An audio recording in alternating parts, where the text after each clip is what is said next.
PM Narendra Modi ना होते तो सुप्रीम कोर्ट के फैसले के बाद भी नहीं बनता राम मंदिर, राज ठाकरे का दावा।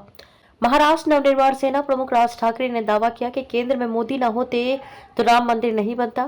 न्यायालय के आदेश के बाद भी राम मंदिर का निर्माण नहीं हो पाता। राज ने अपनी पार्टी के नेताओं और कार्यकर्ताओं से दो टूक शब्दों में कहा कि जो लोग मेरी भूमिका से सहमत नहीं है वे निर्णय लेने के लिए स्वतंत्र हैं। राज ठाकरे ने यह संवाददाताओं से कहा कि मनसे नेताओं की एक सूची तैयार करेगी जिनसे महायुति गठबंधन के नेता चुनावी समन्वय के लिए संपर्क कर सकते हैं।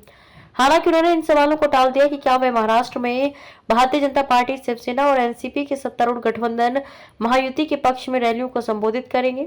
महायुति समर्थित प्रत्याशियों के पक्ष में प्रचार को कहा। दरअसल गुड़ी पड़वा के दिन राज ठाकरे ने शिवाजी पार्क से लोकसभा चुनाव में बिना शर्त मोदी को समर्थन देने की घोषणा की थी। राज ठाकरे के इस निर्णय से कुछ कार्यकर्ताओं की पार्टी छोड़ने की खबर आई थी, जिसके बाद उन्होंने शनिवार को अपनी पार्टी के नेताओं और पदाधिकारियों के साथ बैठक की और उन्हें महायुति समर्थित प्रत्याशियों के पक्ष में प्रचार करने का निर्देश दिया। राज ने कहा कि पिछले 5 साल में बड़े बदलाव हुए हैं, इसलिए प्रधानमंत्री मोदी की भूमिका का स्वागत किया गया है।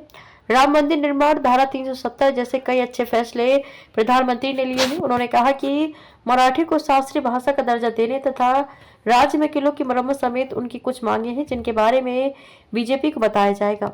पीएम की सराहना। राज ने पत्रकारों से बात करते हुए दावा किया कि यदि नरेंद्र मोदी केंद्र में नहीं होते तो सुप्रीम कोर्ट के आदेश के बाद भी राम मंदिर का निर्माण नहीं हो पाता। आज भी ये पेंडिंग ही रहता। उद्धव ठाकरे का नाम लिए बिना राज ने कहा कि उनकी आंखों में पीलिया हो गया है, मोदी ना होते तो नहीं बनता मंदिर।